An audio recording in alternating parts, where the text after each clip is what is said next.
Bonjour and welcome to the famous sailing city of Lorient in northwest France, where we're looking towards the third race on Pro-Am race day here in the Volvo Ocean Race.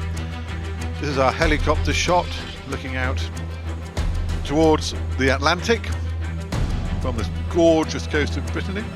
In the commentary box with me I have Justin Chisholm. We've had two great races, the conditions are fantastic. Well, they are. I'm sure the crews are getting a breather, and we need a breather as well. This has been really breathless stuff, just fantastic action. You can see the way that the wind is sweeping across, and I think maybe our eye in the sky is up there. Peter Lester, we're looking at gorgeous shots. What are you seeing from up there? Well, oh, wait a minute. No. Got a bit of condition. Well, we've got a bit of break up there. We'll come back to that. We're looking at virtual eye, and on the sort of peninsula, looking out towards as we zoom in towards the fleet, the Volvo Ocean Fleet. We've had two races so far, been in incredible conditions, 17 to 20 knots from the southwest. It blows up and down a bit, which we'll get Peter Lester to talk to when we get that link sorted out. But Justin, this has been a thrill for everybody. It's been a thrill for us watching. It's been a thrill for the sailors sailing it, but especially for the AMs within the Pro-Am. Well, that's right. It's chance in a lifetime to sail with the best sailors in the world on the most advanced monohulls in the world, and in conditions that are just perfect. I mean, to be sailing these boats in 20 plus knots of wind, and particularly on reaching courses where the boats just are at their fastest angle, is just a fantastic experience. Okay, well, we're wondering, we'll try and get through to Peter Lester when we can, because we're looking at the full rig here. They had a reef in before, but now that big fat top mainsail is going right up to the top of the mast. Peter, are you back with us? Yeah, I'm here, Martin. Yeah, you're right. The looks like the majority of the fleet have shaken out their reef and the mainsail. Looking at Sanya, they've still got theirs in. So looking up the course, yeah, it's a little bit lighter. I'm not seeing the white caps as they were. I would think the wind strength now would be in probably the 17 to 20 knot range. Maybe at the top mark there'll be a little bit more wind. It's a little bit more exposed up there, but the wind is down a little bit. I guess that's coupled. It's got a little bit warmer as well, as the day wears on. We're just hovering right now, right above the start line. I can see we've got 5:24 to go. Off the line, there's streaks of wind on the water, and then I look up towards the top mark, it looks more solid. All the boats have shaken their reefs out. I look back to Group Armour, they haven't either, so two boats still got their mainsail reefs in. That's Sanya and Group Armour. The rest of the fleet are on full mainsails. There is a slight difference in configuration with the Genoas. Camper have stayed with their overlapper on. I think that's an older sail that they're using. I look down at Abu Dhabi, they've got a number 4 on along with Puma. Martin, it stacks up pretty well, another reaching start coming up. Okay, now Justin, what does that say to you? I mean, somebody gets it right, somebody gets it wrong in terms of putting a reef in or not having a reef in. Somebody's expecting it to blow a bit more. That could be trouble for somebody who's put the sail right up to the very top of the mast. At the same time, it says maybe that, again, we're into that element of competitive juices flowing, even though it's just a Pro-Am race. Well, that's right, and I guess they're all trying to work out the right configurations for tomorrow as well, when they're actually going to score points. So these teams are always learning while they're out on the water. Every day they'll gather data and they'll discuss what they've learned with a briefing, a debriefing at the end of the day. So yeah, they'll be experimenting a little bit, and obviously they want to give their guests the best experience as well. That shot that we've just seen from the chopper looking over the beach with the clouds scudding across, putting a shadow on that gorgeous white sand here, where you can see that it's a sort of, the breeze is kind of sweeping in bursts. Here it is, Martin, and that's caused by this the island. I'm lucky enough with this elevation to look out into the Atlantic, and it's pretty solid outside. There's a lot of white caps, but a lot of big waves outside, so it's fresh, don't worry, over the other side of the island. But on this leeward side of the island, so the wind's coming over the island, which just decelerates the wind. Then the wind bounces down on the water and accelerates again on the water because there's not as much friction. So we are going to see these bullets of breeze shooting across the course. and it's up to the crews to figure out, well, what configuration do you want to be in? Are you setting your boat up for the mean condition or for the gusts? Normally you'll set up for the lighter end of the range, because you can dump power, but it's harder to create power. But I'm looking at Camper right now. They've got full mainsail. They've got an overlapping Jannar on. Martin, I can't quite see the clock. How long to go before the start? 2:45 to the start. Now we're looking at this fleet of Volvo 70s. We're not going to be looking at them for that much longer, Justin, because the big announcement yesterday that there's going to be a new type of boat in the next Volvo Ocean race. Well, that's right. It's been a big week, a big day yesterday, as you say, with Knut Frostrat, the Volvo Ocean Race CEO, announcing to a big crowd of assembled international media that the race is going to go to a one design fleet for the next 2 editions of the race at least. It's a very interesting move, and really it's in a reaction to just try and get more boats on the start line to make it more affordable for teams to race in the Volvo Ocean Race. And I have to say, it's been extremely well received. The feedback I got from the audience yesterday was that they think it's a very smart move, and Volvo are in a unique position to be able to do this because of the fact that they own the race, and their commitment to it is undiminished, and that's why they've been able to guarantee this fleet of one design boats going forward. Okay, 1:32 to go. We'll come back to this fascinating topic of one design. You can argue about it until several herds of cows come home, but at the moment we're 1:21 out from the start of the 3rd race of the Pro-Am race day here at the Volvo Ocean Race in Lorient. The first race was won, I can't remember who won the first race. The first race was won by Puma. Puma won the first race, with Groupama having led most of the way. And the second race was won by Telefonica, who came from last to first, last in the second race, last in the first race, first in the second race. And they're all stacking up now. Peter, take us through the finish. Who do you like the look of out here as we look down on the virtual? We see the line, and they're heading there with 40 seconds to go. Yeah, 38 to go, Martin. I like where Puma are, actually. They've got, because they're on a tighter angle for the course, looks to me Camper are right up at the pinning end, but their angle is a wider angle, harder to build speed from that wider angle as the gust comes through. So Puma, who are holding Abu Dhabi up, if they can get their time on distance over the line, we've got 15 seconds to go. We'll just watch this one develop. Puma are now bringing their bow down. We can see midline Groupama, then Telefonica look good, but Puma are heading down towards the committee boat. 3 seconds to go. This is close. It's a clean start, and off they go. For me, Puma, they're first over the line, and they've got a lovely angle up to the first mark. Well, it's another extraordinary start for what is meant to be a professional amateur race. I mean, this is totally belying the concept, isn't it, Justin? Well, it's even closer than the last one. They were virtually lined up bow to bow for that start. I wonder how it's going to look tomorrow. Pete, what will they be taking on board with a start like that? What are you thinking of tomorrow when it accounts for points?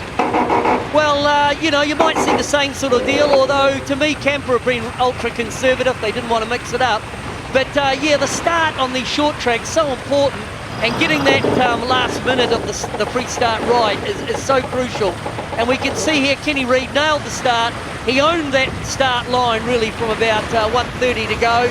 He had the boat end, he had the angle, and we'll just see how this one develops. We can look up the course, up the stack. Telefonica, then Groupama, up to windward of them is Camper. But as I look across the bows, as long as Puma, every time Puma gets a little puff, and there's one going to build on them in about a boat length, Telefonica, you watch Puma here, power up, the breeze is right on their bow now. She will just lean over a little bit more and generate good pace. Right now it's Puma from Telefonica. Puma absolutely flying. What a great master. Look at that fantastic paintwork and the weirdo octopusy looking thing. Great paint job on that boat, and it's a monster at the moment. It is hand painted, those graphics as well, no vinyl there. is on board with Telefonica, and they're looking pretty healthy in second spot. And it is still blowing nicely. Now, Pete, when we've watched the racing all day today, you've talked about it being a little bit shifty here and there. Is that what we're still talking about? Yeah, Martin, I don't know so much shifty as a little bit bullets of breeze. Because we're so close to this island, I think the wind is coming over the island, it hits the water, and it's a bit fragmented. When I look further out over towards where you are, it certainly looks a bit more even. But over here on the shore, it is pretty squirrely and pretty puffy. And look, this one off the line, it's about who got a good start, and it's Puma this time. I understand, Martin, like we weren't out here for the first race, but they won the first one. They're set up very nicely for this third race. I think Puma could take this one out. They're in a lot of breeze at the moment, and boy, these boats just look fantastic. Pressed up, they'll be doing in excess of 20 knots, and it's a great, what a great exhilarating ride for the guests on board. And for the spectators as well who are watching. We're looking at this amazing Spanish, well, like a French galleon, presumably. I'm going to have to find out a little bit more about this boat, and it's an extraordinary thing, Peter, that you must have a bird's eye view. You've got all the spectators all out on the starboard side. This once upon a time was state of the art, and now, how many centuries? 5 or 6 or 7 centuries later, this they're looking at the state-of-the-art boats, which is of course the Volvo Ocean Race boats. We're looking down on board. I don't know if you can get a name on there. Etoile Roy, would that be? I'm not sure. But this is what would that be? Royal Star, maybe. But this is an amazing shot. What do you make of that one, Pete? Do you think you could fancy shinning up a couple of those masts? Are you nimble enough still to do that? Is that the sort of yacht you can recall from your dim and distant past? Well, Martin, I don't think it's the right place for me to tell you what I think of boats like that. But you do know that it just looks glorious. You know, you see the real leading edge of technology in the Volvo 70s ripping up leg one, and then we've got a fine example really of what it used to be like. And how am I going, Martin? Am I being polite enough? You know what I'd like to say. Well, I think you're very being polite, but I don't think you're being polite enough to the history. It's fantastic. Now we've got Puma. Now let's get back to the serious racing. We're on Puma, we're coming to the top mark. This is race 3 of Pro-Am race day on the Volvo Ocean Race, and in Lorient, which is, as we've been alluding to, an area with the most amazing maritime history. Creating new history, Puma, they're absolutely charging down towards the top mark. And Ken Reid in that characteristic sort of crouching, pouncing position, as is appropriate for a Puma. He walks from one platform to the other, back up onto the windward wheel, looks very calm, looks very relaxed. We're talking about the fact that, you know, this is meant to be a fairly relaxed occasion, and it isn't, because you could just see it all over his body language, and the start was, I'm getting this one. Absolutely, and he'd love to go in tomorrow feeling confident. It's no points for this race, but winning's winning, and it would be much better for these guys to go ashore with a Pro-Am race win under their belt than not. Well, good for the psychology, there's no doubt about that. Telefonica now chasing Chris Nicholson and Camper, 8 seconds just between them. There's nothing between any of these boats really. Okay, that was a bit of a dart through there with Mike Sanderson, ahead of Abu Dhabi Ocean Racing, and that's Abu Dhabi just coming around now. Now, Pete, they're on the way downwind. This is looking at a touch processional. Yeah, it is processional, Martin, but I've got to say, right at Mark 1, Camper actually rolled over the top of Telefonica. The boats, Telefonica was ahead, and Camper just showed how these boats accelerate if one boat gets a bit of a puff and the other one doesn't. And around 8 lengths from the mark, Camper rolled over the top of Telefonica. It was just all about being in pressure. And but really, I'm looking down the track, and Puma they got that beautiful start. Kenny Reid, great time on distance, took that one out. Martin, you know, you talk about these being practice races.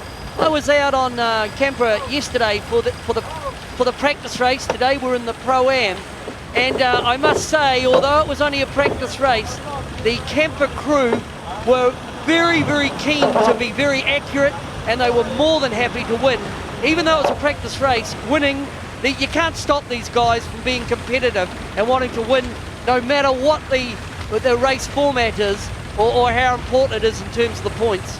Well, what it's doing for us, of course, is absolutely whetting our appetite for tomorrow, because there's nothing we like more than overtaking opportunities being taken.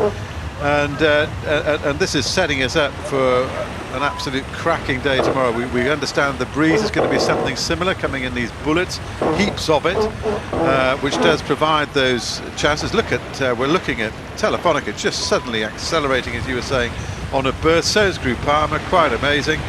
Beautiful pictures. Look at Puma now. I mean, talk about bit between the teeth. Now, what we saw that you didn't see in the first race, Pete, was that when it came to the bottom gate and you had a choice to make, Groupama led into that bottom gate, chose the right-hand mark looking down the course, the one closest into the shore, whereas Puma and Camper went the other way, and Puma ended up taking and overtaking opportunity. Where do you think they should play their cards now? Well, just from race 2, it looked like the boats were favouring as it were heading down, skidding sideways down the track at this helicopter. It's amazing, Martin. Anyway, looking down towards that bottom mark gate, I think they're set up for the left-hand gate, because I think that's a little bit closer to the top mark than the right-hand, which is the white mark, as we come shimmering sideways right in over Telefonica. I don't know if you're on Telefonica or not, Martin, but we're only a matter of metres from their mainsail leach, and now we're coming through to Camper, and it just is a beautiful backdrop for the VIPs on board. We can see on board Camper, everyone's stacked up on the rail, Nicholson on the helm. Some of the guests are grinding there, which Martin, I know how you love doing that grinding job. I do love the grinding job. I like watching people do it, like you. So we're actually looking down at Camper at the moment, mate, and she's doing that characteristic shoving the water out of the way with that sort of slightly down, nose down attitude, and Telefonica seem to be a little bit more heeled over, just off the stern starboard quarter of Camper. The boats are absolutely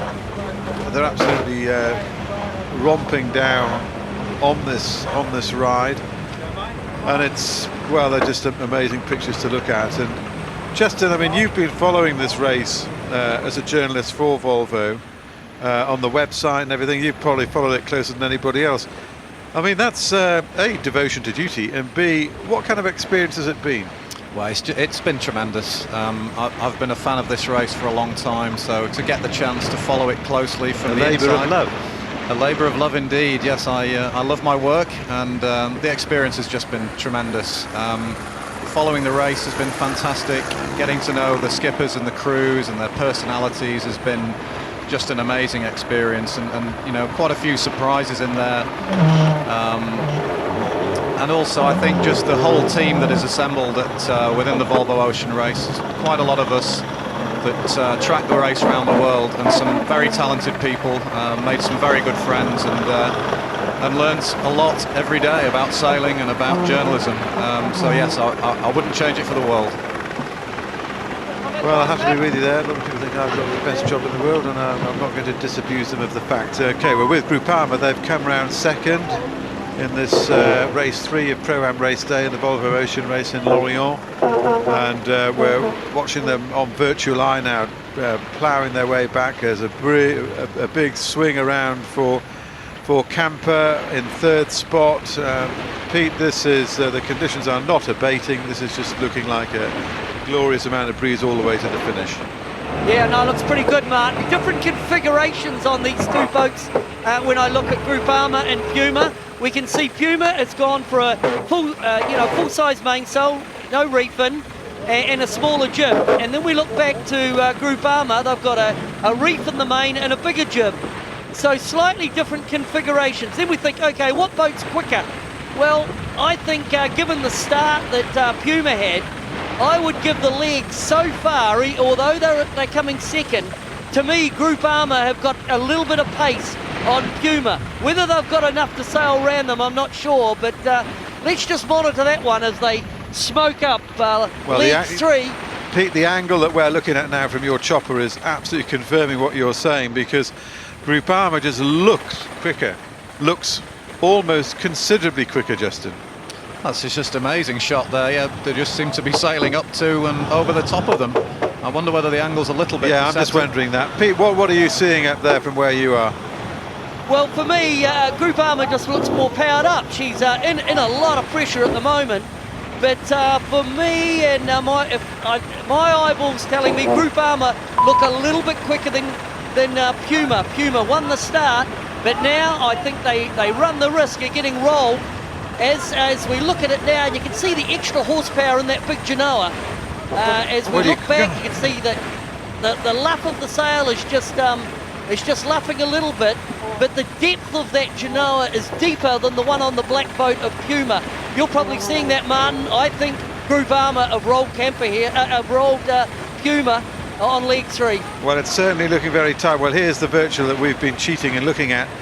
And you're absolutely right. They're rolling them as we speak. 1 metre, they've just rolled over. Kenny Reid's looking across. He's just sort of given a bit of a shrug, stuck his hand up and say, well, what can we do about that? The boat is quicker. And it was consistently nearly 2-3 knots quicker in that gust with that the extra power out of that big Genoa. So another lesson, Justin, for them all to absorb for tomorrow. I mean, they're going to be filling up the notebook. Yeah, that's phenomenal. I mean, look at that. That's going to hurt. Kenny was not looking at all happy. Even the guests on board were looking very glum at that moment. Frank looking a lot happier about the whole thing. Well, understandably. I mean, look at that. I mean, that's just pure speed.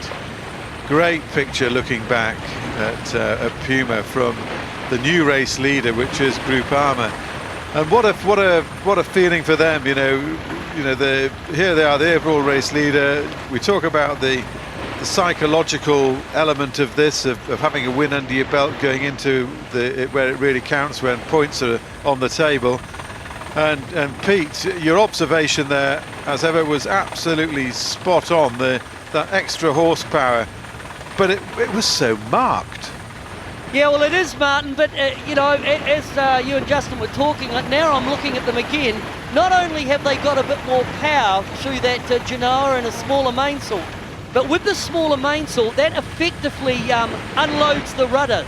And of course, if you can use less rudder, which means less drag, the whole package is faster. So Groupama and Puma, I think that's a real graphic example there of what we call balance, getting the boat in balance. It's a bit like having the right camber on the back wing of a Formula One car, and I think we've got a graphic example there of Groupama with a reef and a bigger Genoa. The package is more efficient for this angle and this amount of breeze, and my word, I guess they've learnt that configuration, and they've learned it better than anyone else, and that's why they're winning this race. Fantastic. What a great analysis there from Peter Lester up in Eye in the Sky. And Pete, what about the battle behind? I mean, is something similar going to evolve with Puma, with Camper, with Emirates Team New Zealand and Telefonica? No, Team New Zealand have stretched away from Telefonica. Now, what's interesting there is Telefonica have got the same rig configuration as Puma, and they've actually been dropped by Camper, who are on a full-size mainsail and a bigger Genoa. So I guess what we'd learn from this is we'd say, well, having a bigger Genoa and getting the balance right on the main in this condition and at this angle is probably quicker than having a small Genoa and a full main, because we do know that Camper, this is not her favoured angle against a boat like Telefonica. In fact, when I look back at Telefonica, she's under attack from Sanya, and Groupama's coming back on starboard, so Telefonica and Senya are required to keep clear. But Martin, let's talk about Telefonica and Senya, because Telefonica are now overlapped by Senya. They're just about coming into the zone area of the top mark, and I think Mike Sanderson and the Senya team have actually created a pass over, you know, the team that is one of the favourite teams in this. So Mike Sanderson has done good work coming down this leg, and again, getting back to the theory of a bigger Genoa, I note that Senya have also got a bigger Genoa on than Telefonica. Boy, it's funny, isn't it, the way that Telefonica goes so up and down in this race at the moment. Yeah, I'm not sure we can read too much into it in the Pro-Am, and I'm sure, as you said earlier, they're conserving the asset, just making sure that everything's okay for tomorrow. But just going back to the Groupama, that sailing with a reefed mainsail, I'm wondering whether they learnt something when they were forced to sail with a reefed main coming into Lorient because of the problems we talked about that Brad Marsh had to try and fix at the top of the mast. And perhaps they've learnt a nice configuration by accident. Well, what's important is that they have learned it. So they, as I say, that little notebook will have been out, and they're saying, well, we did well then.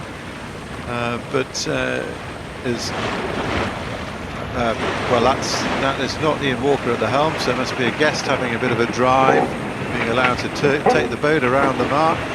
Ian Walker on his side, going left a bit, right a bit, and what a thrill for that guy to be able to say, look, as he runs from one wheel to the other, I have driven a Volvo Ocean Race yacht in a big breeze, and I've loved every moment of it, even if he's learning by the look of that gap just exactly what a what it does take, the difference between the professional and the amateur. And you must have seen plenty of that, Justin, in your sailing life, because we're talking about the best guys in the world here. Yeah, and the difference is very marked. The best amateur can often compete and take a scalp here and there, but I mean, these guys are just in a different league. This is what they do for a living. It's what they live and breathe, and when you get on board with them, it's just remarkable. And the strangest thing is that they don't really seem to do anything particularly different to what you're doing. They just do it better. And they give you an amazing feeling of sort of, you feel safe and you have so much confidence in them because they exude it. That's right, and that's all part of ocean racing. There's no real time for panicking. You'll find the conversations on the boats, if there are raised voices, it's only because of the noise going on. It's not because anybody's panicking or shouting for unnecessarily. Everything tends to happen when it needs to happen, and the communication, and people only speak when they need to speak. There's no chat. Interesting, because when I've sailed on plenty of boats with real shouters, and it's not the best experience, because you know that it's a sort of shout of insecurity more than anything else. Great shot of Groupama. You can see that canting keel way up to windward there. Always the angle always looks so wrong in a funny kind of way, because it's when you're used to seeing where they were in the old days. So we're on the run for home, and we're with the overall race leaders, Groupama. And Peter's another little masterclass from the French guys as they head towards the finish. Oh, absolutely, Martin. And just while you guys have been talking, I was lucky enough, we had a bit of elevation. And the other comment I'd make with this configuration, I'll just, as Groupama comes over the line, so they're going to win the third race of the Pro-Am. It's quite noticeable with that rig that they had on, how much more twist they had. And I wouldn't mind betting with that amount of twist they had less helm than Puma. But look at the distance they've gained on Puma. What, in one leg of just coming down, what's that, about a mile and a half. So I agree with what Justin said about 5 minutes ago. Maybe they learned something when they were forced to sail with a reduced main at the end of the last leg. Puma Ocean Racing, powered by Berg, power across the line. Whoa, what a great shot. Another magic shot, and you could see a little bit of pat on the back here, but going back to Groupama, they were really thrilled again to do it, as we watch Camper just thundering through, and that's that extraordinary shouldering of the water out of the way with that bow plunging in. That boat, great paint job, isn't it? That boat just smoking across another one and literally smoking with that spray so fine. Conrad Coleman gives the wave. You see he's got his black jacket on there, he's in the front of the picture wearing the silver thing. He's obviously had some hot work to do. They've kept him on for the whole series of all 3 races. Obviously had him doing plenty of grinding. Now who's going to get this one, Pete? Sanya and Telefonica. Yeah, a bit of bias on the line, Martin. Sanya are going to take this. They rolled Telefonica coming into that last mark. They've defended on this reach. So Sanya are going to come across third. Then we'll have Telefonica. But just something that I'd pick up, Martin. I think that configuration of a full mainsail and a bigger Jannar has worked pretty nicely for Sanya against Telefonica, who just bring their nose over now in a lot of breeze. Well, they are moving along at some phenomenal speed, and it's been absolutely great to watch this. I'm drooling at the prospect of more of the same tomorrow, when it's really going to count for points. And big ups there for Sanya to have got 4th spot in there as we watch Abu Dhabi Ocean Racing bringing up the rear of the fleet with. And it's not, there's the Ian Walker, the skipper, so he's let a guest drive, so we can understand why they're at the back. Great experience for the guy on the wheel there in these amazing, absolutely stunning conditions off Lorient. They've really turned it on here. Justin, you've been here for a while. It hasn't been too pleasant. Well, we've had some very dodgy weather. We've had some grey skies and rain, but as just seems to happen for Jack Lloyd and Bill O'Hara, who do the race management here, they seem to be able to order up the sunshine and the wind when they need it. So yeah, another fantastic Pro-Am day. And this augurs well indeed for the import race tomorrow. So we'll be wrapping this up shortly, and we'll go back to our eye in the sky. Peter Lester, give us a little wrap for the day and a bit of a preview for tomorrow from what you've learned off the Pro-Ams here. Well, if it's anything like today, Martin, and I'm pleased to hear that you've obviously heard the forecast, if it's like this tomorrow, we're in for a treat. Conditions, just fantastic. Looking at the scenery around the place with so much history of great offshore sailing from the Brittany area, I think we're just in for a treat tomorrow. And, I expect, with so few points left in the offering, and so many people capable of, changes on the leaderboard, I think we're in for a beauty tomorrow. Okay, Peter Lester, thanks for that, my man. And Eye in the Sky will be back with me in the commentary box tomorrow. I've really enjoyed having Justin Chisholm alongside today, and thanks for all your observations. You give us your viewpoint on how you see tomorrow going. Well, as I think I said earlier, Groupama are going to have no friends out there on the race course. Kenny Reid will be looking to take points off them, and he'll be looking for any opportunity to win this race. I think he really has to go out there and win it. And Chris Nicholson on Camper and Iker Martinez on Telefonica, they're not going to make it easy for anybody either. So it's going to be a thriller. So this is everything to fight for here in the Volvo Ocean Race. It's amazing that after all this time, when I look back and we set off and with that first import race and the Pro-Ams way back, it seems a long time ago, in October in Alicante, we've come round the world 39,000 miles, and it'd be a lot more, that's sort of as the crow flies, if you like. It's a lot more than that these crews have undergone. We're looking back towards Lorient. This is going to be the scene tomorrow for what is, whatever happens, going to be more Volvo Ocean Race history in the making. How is it going to pan out? Well, we'll be bringing you all the action live on TV all around the world with the Volvo Ocean Race, also on the web, of course, volvooceanrace.com. 10:45 UTC is the time to tune in tomorrow, and that's 12:45 here in Lorient in France. What a fantastic prospect lies ahead, I'm really looking forward to it. I'm sure everybody else is here, and we look forward enormously to bringing it to you. So until tomorrow, we wish you Good afternoon.